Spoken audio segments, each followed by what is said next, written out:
हमेशा अपने बयानों को लेकर सुर्खियों में रहने वाले आईएमसी प्रमुख मौलाना तौकीर रजा आज हमारे साथ बात करने के लिए मौजूद हैं। आइए उनसे बात करते हैं। उन्होंने अपनी गिरफ्तारी देने की बात कही है। मौलाना साहब आपसे जानना चाहेंगे आखिर गिरफ्तारी देने की बात आपने क्यों कही? मुल्क में जो अन्याय हो रहा है, जो ज़्यादतियाँ हो रही हैं, जो लिंचिंग हो रही है, जो तआस्सुब हो रहा है और एक तरफ़ा कार्रवाई हो रही है, इन तमाम चीज़ों के खिलाफ हमें कोई ऐसा नज़र नहीं आता है कि जिसके सामने हम अपनी तकलीफ़, अपनी परेशानी लेकर जा सकें, बयान कर सकें।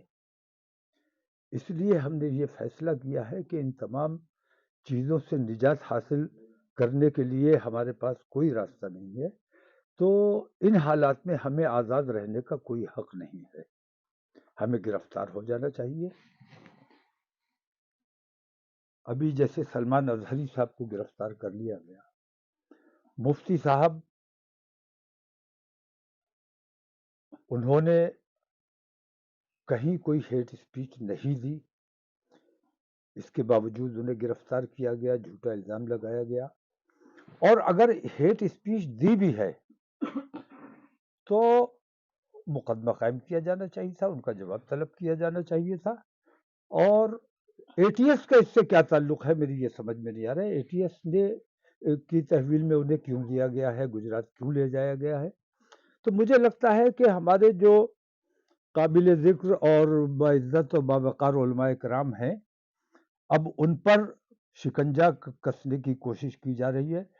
पहले देवबंद के उलमा पर दबाव बनाया गया, उन पर दबाव बनाने के बाद जब उनको कंट्रोल कर लिया गया, तो अब सूफ़ीज़्म की तरफ, जिनको ये हमेशा खुद कहते रहे कि ये सॉफ्ट रहते हैं, तो सूफ़ीज़्म के उलमा पर की तरफ अभी इनकी तवज्जो हुई है और इनको दबाव में लेने की कोशिश की जा रही है। तो क्या ये नहीं लगता है कि जब लोग आएँगे बड़ी संख्या में क्योंकि आपके आह्वान पे लोग आएँगे, तो बवाल होने की भी आशंका है। इसकी ज़िम्मेदारी कौन लेगा? क्या आप ज़िम्मेदारी लेने को तैयार हैं? अगर कोई बवाल होता है, दंगा-फ़साद होता है, कौन ज़िम्मेदारी लेगा? आपने तो पूरे देश में आह्वान किया है कि सभी लोग गिरफ्तारी दें। नहीं, और लोग तमाम भीड़ लगाते हैं, उनकी ज़िम्मेदारी कौन लेता है? उनकी ज़िम्मेदारी सरकार की है, उनकी ज़िम्मेदारी सरकार को लेनी चाहिए। और भीड़ अगर लगती है, मैंने भीड़ को नहीं बुलाया है, मैंने तो ये कहा है कि मैं गिरफ्तारी दूँगा। कुछ लोग आ जाएँगे मेरे साथ गिरफ्तारी देने के लिए, उनका स्वागत है, वो भी मेरे साथ गिरफ्तारी देंगे। भीड़ अगर जमा होती है तो जिला प्रशासन की ज़िम्मेदारी है, व्यवस्था करना पुलिस और प्रशासन का काम है, वो अपना काम बखूबी अंजाम देंगे। आपके एक बयान काफ़ी चर्चा में है कि आपने कहा है कि हमारे युवा अगर कंट्रोल से बाहर हो गए तो जंग का माहौल हो जाएगा। क्या आपको नहीं लगता ये भड़काऊ बयान है? नहीं, मेरी तो हर बात आप लोगों को भड़काऊ लगती है। मैं अगर अपने देश प्रेम की भावना का दिल चीर कर आपके सामने रख दूं तो भी आप लोग यही कहेंगे कि देखिए फिर से भड़काने की कोशिश की गई, जबान में जहर भरा हुआ है। हमारी, मैं अपनी बात नहीं करता, किसी भी मुसलमान की बात आपको कितनी ही अच्छी हो, आपको उसे जहरीली बात बनाकर ही पेश करना है। मुझे इसका बेहद अफसोस है कि हमारा मीडिया इस किस्म का माहौल, अगर सबसे बड़ा कोई जिम्मेदार है भारत में फिरका परस्ती फैलाने के लिए, तो वो ये गोदी मीडिया है और वही हिंदू मुस्लिम नफरतें फैलाने का काम कर रहा है। जहां तक सवाल इस बात का है कि कौन भड़काऊ बातें कर रहा है, हुकूमत की सरपरस्ती में सारी भड़काऊ बातें हो रही है, सारे भड़काऊ काम नहीं हो रहे, बल्कि बाकायदा मुसलमानों के खिलाफ मुहिम चलाई गई है। मैंने ये बात कही थी कि हम पर जुल्म होता रहा, हमारी बेटियों को गुमराह किया जाता रहा, हमारी लिंचिंग की जाती रही, लेकिन हमने अपने नौजवानों को कंट्रोल में रखा। हमारे नौजवानों ने अगर रिएक्शन दिया होता, तो कभी कभी ये बजरंग दल और विश्व हिंदू परिषद वाले हमारे मुल्क में अफरा तफरी का माहौल बनाना चाहते हैं। वो अफरा तफरी का माहौल हमने कभी बनने नहीं दिया है, हमने एहतियात की है। अब हमारे नौजवान अगर हमारे कंट्रोल से बाहर हो गए तो स्थिति खराब हो सकती है, मैंने ये बात कही है। तो ये चिंता का विषय सरकार के लिए होना चाहिए। अपने उन गुंडों को, जिनको खुली छूट मिली हुई है, उन गुंडों को कंट्रोल करो। अगर तुम चाहते हो कि देश में अफरा तफरी का माहौल ना बने, तो उन गुंडों को आपको कंट्रोल करना चाहिए।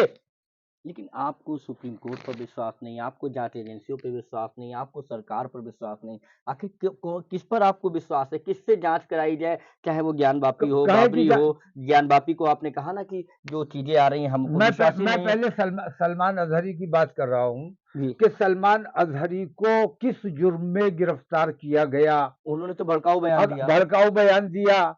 मैं भी भड़काऊ बयान दे रहा हूँ। मुझे गिरफ्तार क्यों नहीं किया गया? मुझे गिरफ्तार किया जाना चाहिए। मैं स्वेच्छा से गिरफ्तारी देने को तैयार हूँ। तो लोग कह रहे हैं कि नहीं, आप गिरफ्तारी मत दीजिए, मेरे ऊपर दबाव बनाया जा रहा है कि मैं गिरफ्तारी ना दूं। तो जो मैं गिरफ्तारी दे रहा हूं, मुझे गिरफ्तार करने को तैयार नहीं है आप। उसको दबाव बनाने के लिए, पूरी मिल्लत इस्लामिया पर दबाव बनाने के लिए आप उसको गिरफ्तार कर लेते हैं।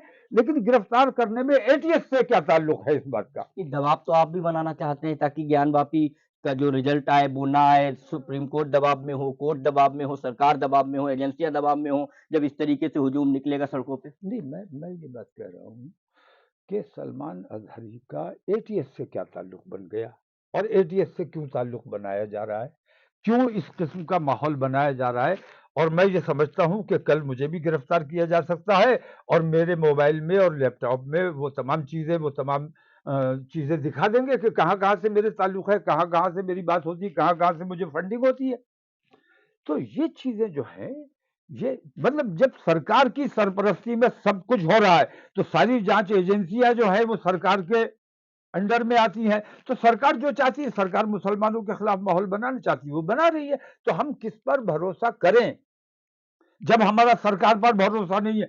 और सरकार पर मुझे नहीं लगता है कि किसी भी बाज़मीर हिंदुस्तानी का सरकार पर भरोसा होगा, क्योंकि बाज़मीर हिंदुस्तानी ये जानता है, वो चाहे हिंदू हो या मुसलमान, कि सरकार खुली हुई बेईमानी कर रही है। भारतीय जनता पार्टी के राष्ट्रीय कोषाध्यक्ष राजेश अग्रवाल जी हैं, उन्होंने भी एक पत्र जारी किया और आपके लिए कहा है कि आप इस तरीके के भड़काऊ बयान ना करें, बल्कि अच्छी-अच्छी बातें कहें, अपनी कौम के लिए अच्छे काम करें। नहीं, राजेश अग्रवाल जी की मोहब्बत है ये। उन्होंने जो कुछ भी कहा है बहुत अच्छा है, लेकिन मेरी बात को अगर हमदर्दी के साथ गौर करेंगे, तो मेरी जो तकलीफ है, अगर मुझे वो अपनी तकलीफ भी बयान करने का की इजाजत नहीं है, और मैं अगर अपनी तकलीफ बयान करता हूं तो उससे लगता है कि मैं भड़काऊ बात कर रहा हूं, तो ये आपकी तंग दिली और तंग जहनी की बात है। आपको फराख दिली का मुजाहिरा करना, आप लोग सरकार हैं, और सरकार अगर बेईमानी है तो फिर लानत है इसी सरकार पर। तो देखा आपने, तौकीर रज़ा जी का कहना है कि सरकार लगातार बेईमानी कर रही है। कैमरामैन पंकज शर्मा के साथ अनूप कुमार मिश्रा, एबीपी न्यूज़, बरेली।